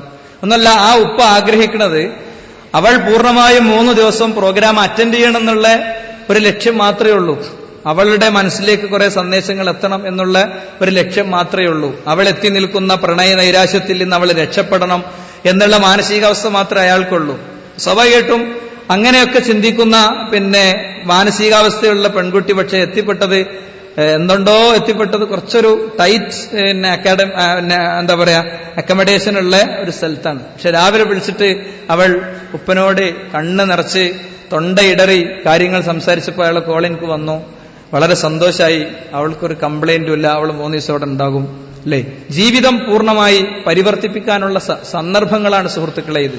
ജീവിതം എന്ന് പറയുന്നത് ഞാൻ ഉദ്ദേശിച്ചത് മതകീയ ജീവിതം മാത്രമല്ല, മൊത്തം ജീവിതത്തോടുള്ള കാഴ്ചപ്പാടുകളും നിലപാടുകളും പൊളിച്ചെഴുതാനുള്ള ഇടമായി പ്രോഫ്കോണിനെ ആളുകൾ ഉപയോഗിച്ചതാണ് ചരിത്രം. നിങ്ങൾക്കത് കഴിയുമോ എന്ന് ചോദിക്കുന്നതിന് പകരം എനിക്കത് കഴിയുമോ എന്ന് ഞാൻ എന്നോട് ചോദിക്കുന്നു. നമ്മൾ ഓരോരുത്തരും നമ്മളോട് ചോദിക്കുന്നു. എനിക്ക് തോന്നുന്നു എന്റെ ആ സുഹൃത്ത് ഈ സദസ്സിൽ ഉണ്ടാകുമെന്ന്. അല്ലാഹു അദ്ദേഹം എത്തിപ്പെട്ട ആ അവസ്ഥയിൽ തന്നെ എന്നും അദ്ദേഹത്തെ നിലനിർത്തി കൊടുക്കുമാറാകട്ടെ. ഇതേപോലത്തെ ഒരു പ്രോഫ്കോൺ 17ാമത് പ്രോഫ്കോൺ തിരുവനന്തപുരത്ത് വെച്ച് നടന്നു. നമുക്ക് സമയത്തിന്റെ പരിമിതി ഉൾക്കൊണ്ടുകൊണ്ട് തന്നെ ഞാൻ പറയാണ്. അപ്പോ അവനിങ്ങനെ ബാഗെല്ലാം തൂക്കി പുറത്തേക്ക് പോവുകയാണ്. അപ്പൊ വളണ്ടിയർ ആരോ ഇങ്ങനെ എന്റെ അടുത്തേക്ക് പറഞ്ഞു വെച്ചു. അപ്പൊ അവൻ പറഞ്ഞു, എനിക്കൊരു 10 മിനിറ്റ്സ് വേണം, പുറത്തു പോകണം, മസ്റ്റാണ്, എനിക്കൊരു 10 മിനിറ്റ്സ് വേണം, നിങ്ങൾ എന്നെ പെർമിറ്റ് ചെയ്തേ പറ്റുള്ളൂ.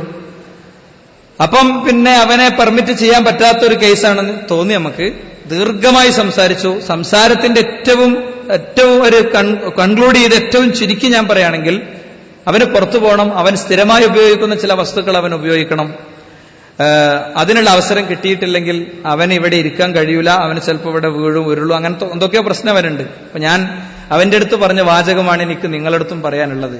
ഞാൻ അവന്റെ അടുത്ത് പറഞ്ഞു, മോനെ, നിങ്ങൾക്കിത് അവസാനിപ്പിക്കാൻ പറ്റുമെങ്കിൽ, നിങ്ങൾ ഉപയോഗിക്കുന്ന ഡ്രഗ് അഡിക്ഷനിൽ നിന്ന് നിങ്ങൾക്ക് മോചിതനാകാൻ പറ്റുമെങ്കിൽ, നിങ്ങൾക്ക് മോചിതനാകാവുന്ന ഏറ്റവും അവസാനത്തെ ദിവസമാണിത്. ഇനി ഉണ്ടാകൂല അങ്ങനത്തെ ഒരു ചാൻസ്. ഒരുപക്ഷെ നിങ്ങൾ ഇത് ഉപയോഗിക്കാൻ പഠിക്കുന്ന അതേ ക്യാമ്പസിൽ നിന്ന് വന്ന്, അതേ റൂമിൽ നിന്ന് വന്ന്, അതേപോലത്തെ ക്ലാസ് മുറികളിൽ നിന്ന് വന്ന് ഈ പ്രോഫ്കോണിലെത്തി ഇവിടെ ഇരുന്ന് രാത്രി നിസ്കാരം തുടങ്ങിയ അതേ റൂമിൽ രാവിലെ 4 മണിക്ക് അലാങ്കുളൊക്കെ വെച്ച് രാത്രി നിസ്കാരം തുടങ്ങിയ അതേവരെ അക്കാഡമിക്സും കാര്യങ്ങളൊക്കെ വളരെ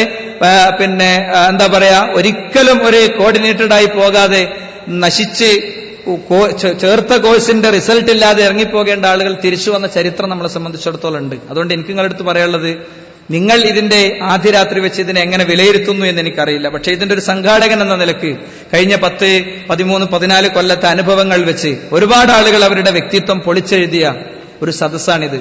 അതുകൊണ്ട് ആ നിലക്ക് തന്നെ ഇതിനെ ആളുകൾ കാണുന്നത് അത്ര മഹത്തരമായിട്ടാണ്. ഇതിനെ പൊതുജനം കാണുന്നത്, ഇതിനെ പൊളിറ്റീഷ്യൻസ് കാണുന്നത്, ഇതിനെ ഇവിടുത്തെ ഭരണകൂടം കാണുന്നതൊക്കെ അത്ര മഹത്തരമായിട്ടാണ്. അതുകൊണ്ടാണ് ഇതുപോലത്തെ ഒരു സ്ഥലം വീണ്ടും ഒരിക്കൽ കൂടി ഗവൺമെന്റിന്റെ ഒരു പ്രോപ്പർട്ടി ഈ വിഷയത്തിൽ നമുക്ക് അംഗീകരിച്ച് കിട്ടിയിട്ടുള്ളത്.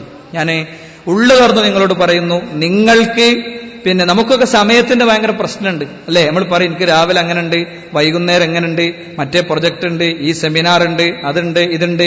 നിങ്ങളൊക്കെ സ്റ്റുഡൻസ് ആകുമ്പോൾ നമ്മൾ പറയുന്ന കാര്യങ്ങളാണ് ഇതൊക്കെ.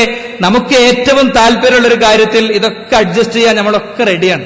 പക്ഷേ ഒരു കാര്യം ഉറപ്പാണ് സുഹൃത്തുക്കളെ, നമ്മുടെ പ്രൊജക്ടും നമ്മുടെ സെമിനാറും നമ്മുടെ കോഴ്സും നമ്മുടെ സ്വപ്നവും ഒക്കെ വെറും വേസ്റ്റായി ഒന്നിനും പറ്റാത്ത ഒന്നായി മാറാൻ നിമിഷങ്ങൾ മതി. ശരീരത്തിലൂടെ ബ്ലഡ് സർക്കുലേറ്റ് ചെയ്യപ്പെടുന്ന ഏതെങ്കിലും ഒരു ബ്ലഡ് പണിമുടക്കിയാൽ, ഏതെങ്കിലും ഒരു ഞരമ്പ് പണിമുടക്കിയാൽ തീരുന്നതാണ് ജീവിതം. ഒരു ആശുപത്രിയുടെ ICUവിൽ കിടക്കുന്ന പേഷ്യന്റിനെ സന്ദർശിക്കണം. അപ്പോ അയാൾ വളരെ തളർന്ന് കിടക്കുകയാണ്. അയാൾ കൈ ഇങ്ങനെ തന്നു, ഞാൻ കൈ വലിച്ചു, ഇനി അയാൾക്ക് ഇൻഫെക്ഷൻ ഒന്നും വരണ്ടെന്ന് വിചാരിച്ചിട്ട്. അപ്പൊ ഡോക്ടർ പറഞ്ഞു നോ പ്രോബ്ലം, കാരണം ഡോക്ടർ മെഡിക്കലി അയാൾ ഒഴിവാക്കിയിട്ടുണ്ട്. അയാൾ ബ്ലഡ് ഛർദ്ദിച്ചുകൊണ്ടിരിക്കുന്നു. അയാൾ 2 വരി മാത്രം പറഞ്ഞു, എന്താ അറിയോ, എന്റെ ഭാര്യ, അവളെ ഞാൻ കൊണ്ടുവന്നത് ഒരു യത്തീംഖാനയിൽ നിന്നാണ്, നിങ്ങൾക്കറിയാലോ, അവൾക്ക് പോകാൻ വേറെ സ്ഥലമില്ല, അതുകൊണ്ട് അവളുടെ ഇദ്ദ കഴിയുമ്പോൾ അവൾക്കൊരു പുതിയ കുടുംബജീവിതം വേണം, നിങ്ങൾ ശ്രമിക്കണം. പിന്നെ എന്റെ മോൻ, അത് പറഞ്ഞ് നിർത്തി അയാളുടെ തൊണ്ട ഇടറി. അയാൾ ശരിക്കും അസ്വസ്ഥനായി. അയാൾ പറഞ്ഞ കമന്റ് എന്റെ ചെവിയിൽ ഇപ്പോഴും മുഴങ്ങിക്കേൾക്കുന്നു. എന്താ അറിയോ, അവൻ എല്ലാവരും പള്ളിയിൽ നിസ്കരിച്ചുകൊണ്ടിരിക്കുമ്പോ പള്ളിയുടെ മുന്നിലൂടെ കള്ളു പിടിച്ചു പോകണവനായി അവൻ മാറരുത്, അത് നിങ്ങൾ പ്രയത്നിക്കണം. അപ്പൊ അയാളെ പ്രശ്നം, അയാൾ യാത്ര പറയാണ്. എന്ത്, അയാൾ മരിക്കേണ്ടെന്ന് എനിക്ക് മനസ്സിലാക്കണം, ഡോക്ടറെ ഒഴിവാക്കി. എന്താ പ്രശ്നം അറിയോ, അയാളെ ബ്രെയിനിനെയും ഹേർട്ടിനെയും കണക്ട് ചെയ്യുന്ന ഒരു ഞരമ്പ് അത് വളരുന്നു. 10,000-ൽ ഒരാൾക്കോ മറ്റോ വരുന്ന രോഗമാണ് എന്ന് ഡോക്ടർ പറയുന്നു, അല്ലേ? രോഗം ഫൈൻഡ് ഔട്ട് ചെയ്തപ്പോ, രോഗം ഫൈൻഡ് ഔട്ട് ചെയ്യുന്നതിന് മുമ്പ് ഇതിങ്ങനെ വളർന്ന് ഇത് പൊട്ടി, ഇത് കൂട്ടിപ്പണഞ്ഞ് പൊട്ടി എന്ത് ചെയ്യുന്നു, പിന്നെ അയാൾ രക്തം ഛർദ്ദിക്കുന്നു. ഡോക്ടർ രോഗം കണ്ടെത്തി, അയാൾ ജീവിതത്തിലേക്ക് വന്നു.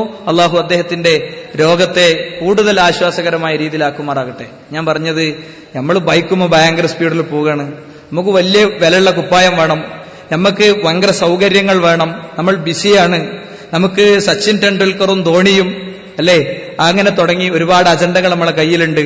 നമ്മളെ പേഴ്സ് തുറന്നു നോക്കുമ്പോൾ അങ്ങനെ പലതും ഉണ്ട്, അല്ലേ? നമ്മുടെ പേഴ്സണാലിറ്റി തുറന്നു നോക്കുമ്പോൾ വേറെ പലതും ഉണ്ട്.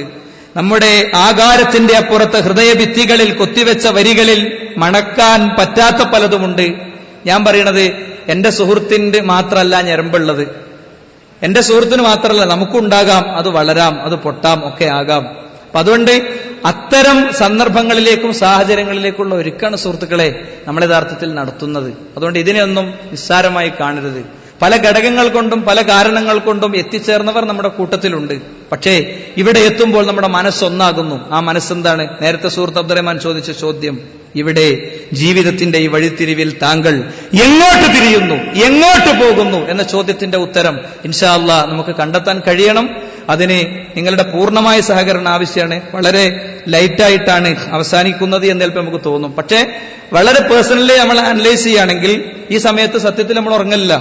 സത്യത്തിൽ ഈ സമയത്ത് എന്ത് ചെയ്യല്ല, നമ്മൾ ഉറങ്ങലില്ല എന്നുള്ളതൊരു വസ്തുതയാണ്. പക്ഷെ എങ്ങനെ ആലോചിക്കുമ്പോൾ രാവിലെ എണീക്കുമ്പോൾ കിടക്കപ്പായിൽ നിന്ന് എണീക്കുമ്പോൾ ഇന്നലെ ലൈറ്റായിട്ടാണ് ഉറങ്ങിയതെന്ന് നമുക്ക് തോന്നാണ്. ഇത് ഒരു 3 days അല്ലെങ്കിൽ 2.5 ദിവസം, ഒരു വർഷത്തിലെ 300 ചില്ലാനം ദിവസങ്ങളിൽ നിന്ന് 2.5 ദിവസം അള്ളാഹുവിന് വേണ്ടി, ദീനിനു വേണ്ടി, സത്യാന്വേഷണത്തിന് വേണ്ടി, മതത്തിനു വേണ്ടി നമ്മൾ കൊടുക്കുന്നു. അത് പൂർണ്ണമായും നമ്മൾ കൊടുക്കുക.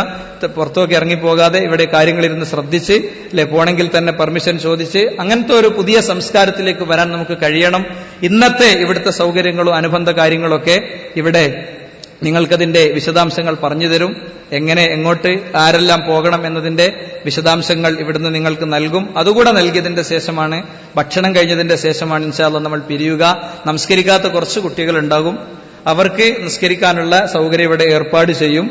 ആ ഒരു നിലയ്ക്ക് ഇന്ന് നമ്മൾ കാണുക, നാളെയും കാണുക. നമ്മുടെ ക്യാമ്പസിലുള്ള ഫ്രണ്ട്സിനൊക്കെ നമ്മൾ മാക്സിമം വരുത്തിക്കാൻ ശ്രദ്ധിക്കുക. ഏറ്റവും നല്ല രീതിയിൽ ഡിസൈൻ ചെയ്തൊരു പ്രോഗ്രാം, അത് നമ്മുടെ മനസ്സിനോടും നമ്മുടെ ആത്മാവിനോടും സംഭാഷണം നടത്തുന്ന ഒരു പ്രോഗ്രാം നമുക്കുണ്ട്. പക്ഷേ നമ്മുടെ പ്ലാനിങ്ങിന്റെ അപ്പുറത്ത് അള്ളാഹുവിന്റെ അപാരമായ അനുഗ്രഹമാണ് ഈ വിഷയത്തിലുള്ളത്. അതുകൊണ്ട് നിങ്ങൾ എല്ലാവരും ആത്മാർത്ഥമായി പ്രാർത്ഥിക്കുക. അള്ളാഹു അനുഗ്രഹിക്കുമാറാവട്ടെ. അസ്സലാമു അലൈക്കും വറഹ്മത്തുള്ളാഹി.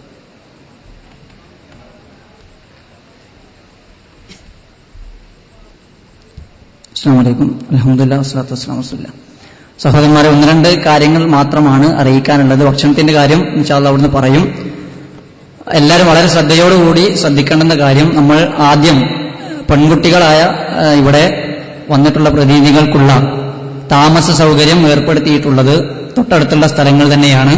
ഇൻഷാ അല്ലാഹ് ഭക്ഷണത്തിനു ശേഷം നമ്മൾ ഓരോരുത്തരും ഗേൾസ് വളണ്ടിയർമാർ, കോർഡിനേറ്റർമാരെ റെഡിയാക്കിയിട്ടുണ്ട്. അവർ നയിക്കുന്ന പ്രകാരം നമ്മൾ തൊട്ടടുത്തുള്ള മുൻവശത്തുള്ള ഗേറ്റിലേക്ക് ഇറങ്ങുകയും അവിടെ നിന്ന് തയ്യാറായി നിൽക്കുന്ന 6 ബസ്സുകളിലായി നമ്മളുടെ അക്കമഡേഷൻ സ്ഥലങ്ങളിലേക്കുമാണ് നമ്മൾ പോകേണ്ടത്. അവിടെയാണ് നമുക്ക് കിടക്കാനുള്ള സംവിധാനങ്ങൾ ഒരുക്കിയിട്ടുള്ളത്. അതേപോലെ തന്നെ രാവിലെ നമുക്കുള്ള ടോയ്ലറ്റുകളും ബാത്റൂമുകളുമെല്ലാം അവിടെ തയ്യാറായിട്ടുണ്ട്. നമ്മൾ ഈ 6 ബസ്സുകളിലാണ് പെൺകുട്ടികൾ പ്രധാന ഗേറ്റിൽ നിന്ന് പുറപ്പെടേണ്ടത് എന്നാണ് അറിയിക്കാനുള്ളത്. അതിന്റെ കൂടെ MGMന്റെ ചുമതലയുള്ള സഹറ ടീച്ചറുടെ കീഴിലുള്ള ആളുകൾ തയ്യാറായി നിൽക്കണമെന്ന് അറിയിക്കുകയാണ്. എസ്കോർട്ട് പ്രതിനിധികളായി പോകേണ്ടുന്ന ആളുകളും തയ്യാറായി നിൽക്കണമെന്ന് ഓർമ്മപ്പെടുത്തുന്നു. ഭക്ഷണത്തിന് ശേഷം ആദ്യം പെൺകുട്ടികളാണ് പുറപ്പെടുന്നത്. രണ്ടാമത് നമ്മൾ ശ്രദ്ധിക്കേണ്ട കാര്യം, പെൺകുട്ടികൾ പ്രത്യേകം ശ്രദ്ധിക്കേണ്ടത് 7 മണിക്ക് ഇൻഷാ അള്ളാ നമ്മുടെ സെഷൻ ആരംഭിക്കേണ്ടതാണ്. പ്രോഫ്കോണിന്റെ ചരിത്രത്തിൽ തന്നെ എല്ലാ തവണയും നമ്മൾ പറഞ്ഞ സമയത്ത് കൃത്യമായി തുടങ്ങാറുണ്ട്. അതുകൊണ്ട് തന്നെ ആദ്യത്തെ രാവിലത്തെ ക്ലാസ് 7 മണിക്കാണ് നമ്മുടെ സെഷൻ ആരംഭിക്കുന്നത് എന്നുള്ളത് കൊണ്ട് 6 മണിക്ക് മുൻപായി നമ്മളുടെ ബസ്സും കാര്യങ്ങളും അവിടെ എത്തും. അവിടെ നമ്മൾ 6 മണിക്ക് പുറപ്പെടുന്നു. സുബഹി നമസ്കാരത്തിന് ശേഷം 6:10 നമ്മൾ പുറപ്പെടുന്നു. 6:15 ഇവിടെ എത്തി ഭക്ഷണം കഴിച്ച് 6:45 നമ്മുടെ സദസ്സിൽ പ്രവേശിക്കുന്ന രൂപമാണ് നമ്മൾ കണ്ടിട്ടുള്ളത്. അതുകൊണ്ട് തന്നെ ഓരോ വിദ്യാർത്ഥിനികളും സുബഹിക്ക് മുമ്പ് തന്നെ വിശാലമായ സൗകര്യങ്ങളാണ് നമ്മൾ ഒരുക്കിയിട്ടുള്ളത്. സുബഹിക്ക് മുമ്പ് തന്നെ തങ്ങളുടെ പ്രാഥമിക കർമ്മങ്ങൾ നിർവഹിച്ച ശേഷമാകണം ബസ്സിലേക്ക് പുറപ്പെടേണ്ടത്. പിന്നീട് ഒരാളെ കാത്തു നിൽക്കുന്ന അവസ്ഥ ഉണ്ടാകരുത് എന്ന് പ്രത്യേകം ഓർമ്മപ്പെടുത്തുകയാണ്. 7 മണിക്ക് തന്നെ നമ്മുടെ സെഷൻ ആരംഭിക്കും ഇൻഷാ അള്ളാ. 6:30 മണിക്ക് നമ്മുടെ ഫുഡ് ഇവിടെ റെഡിയാകുമെന്ന് കൺവീനർമാർ അറിയിച്ചിട്ടുണ്ട്. 6 ബസ്സുകൾ അവർക്ക് വേണ്ടി പുറത്ത് മലപ്പുറം വെസ്റ്റ് ജില്ലയിൽ നിന്നും വന്നിട്ടുള്ള 6 ബസ്സുകൾ ഇപ്പോൾ അവിടെ തയ്യാറായി നിൽക്കുന്നുണ്ട്. അതിലേക്കാണ് അവർ കയറേണ്ടത്. രണ്ടാമതായി ആൺകുട്ടികൾ ശ്രദ്ധിക്കേണ്ടുന്നത്, നമ്മൾക്കുള്ള പ്രാഥമിക കർമ്മങ്ങൾ നിർവഹിക്കുവാനുള്ളതും അതേപോലെ തന്നെ നമുക്ക് കിടക്കുവാനുള്ള സൗകര്യം തൊട്ടടുത്തുള്ള ഒന്ന് താജ് ഓഡിറ്റോറിയം, ഇവിടെ നിന്ന് തൊട്ടടുത്ത് അല്പം നടന്നാൽ തന്നെ എത്തുന്ന താജ് ഓഡിറ്റോറിയത്തിലാണ് നമുക്കുള്ള താമസ സൗകര്യം ഒരുക്കിയിട്ടുള്ളത്. അതുകൊണ്ട് തന്നെ ഇവിടെ പുറത്ത് 3 സുമോകളും അതേപോലെ തന്നെ മൗലാന കോളേജിൽ നിന്ന് വന്നിട്ടുള്ള ഒരു ബസ്സും റെഡിയായി നിൽക്കുന്നുണ്ട്.